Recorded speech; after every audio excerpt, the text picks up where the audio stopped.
Hello, welcome to my channel.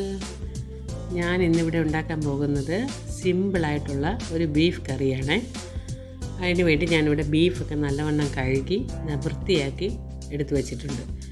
ഇനി അതിലേക്ക് വേണ്ടത് നമ്മൾ ഒരു 3-4 സവാള എടുത്ത് ചെറുതായിട്ട് അരിഞ്ഞ് വെച്ചിട്ടുണ്ട്.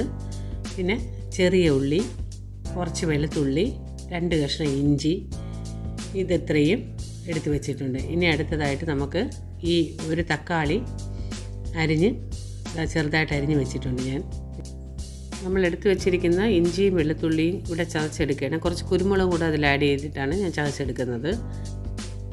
ഞാനിവിടെ ബീഫ് കുക്കറിൽ വേവാൻ വെച്ചിട്ടുണ്ട്. അതിലേക്ക് കുറച്ച് ഉപ്പ്, 1/2 ടീസ്പൂൺ മഞ്ഞൾപ്പൊടി, ഒരു 3 ടീസ്പൂൺ മുളക് പൊടി, പിന്നെ ഒരു 3-3.5 ടീസ്പൂൺ മല്ലിപ്പൊടിയും കൂടെ ഇട്ട് കൊടുക്കുന്നുണ്ട്. പിന്നെ അത് കഴിഞ്ഞ് നമ്മൾ ഈ ചതച്ച് പേസ്റ്റ് രൂപത്തിലാക്കി വെച്ച ഇഞ്ചി വെളുത്തുള്ളി പേസ്റ്റും കൂടെ കുറച്ചെടുത്ത് അതിലേക്ക് ആഡ് ചെയ്ത് കൊടുക്കും.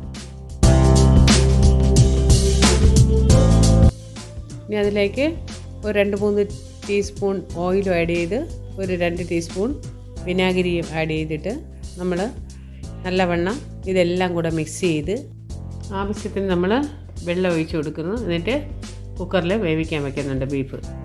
വിനാഗിരി പെട്ടെന്ന് നമുക്ക് ബീഫ് വെന്ത് കിട്ടാൻ വേണ്ടിയാണ് നമ്മൾ ഉപയോഗിക്കുന്നത്. അത് ഇഷ്ടമില്ലാത്തവർ സ്കിപ്പ് ചെയ്യാം.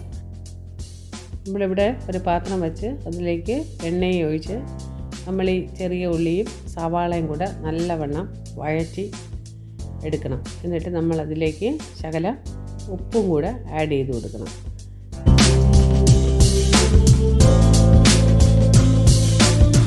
ഇനി നമ്മൾ ഈ അരിഞ്ഞു വെച്ചിരിക്കുന്ന തക്കാളിയും കൂടെ ഇതിലേക്ക് ആഡ് ചെയ്ത് കൊടുത്ത് നല്ലവണ്ണം വഴറ്റിയെടുക്കണം.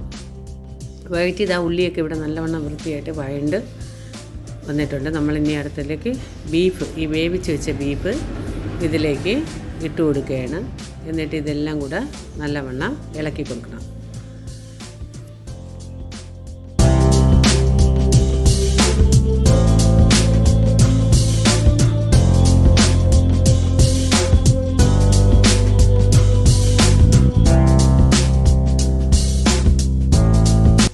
നമ്മൾ ഈ ബീഫിന് നല്ലവണ്ണം വെന്ത് കിട്ടിയിട്ടുണ്ട്. നമുക്കിവിടെ അതിന് നമ്മൾ ശകലം ചാറും കൂടെ വേണ്ടതായിട്ട് ഞാൻ ശകലം വെള്ളം ഇവിടെ ആഡ് ചെയ്യുന്നുണ്ട്.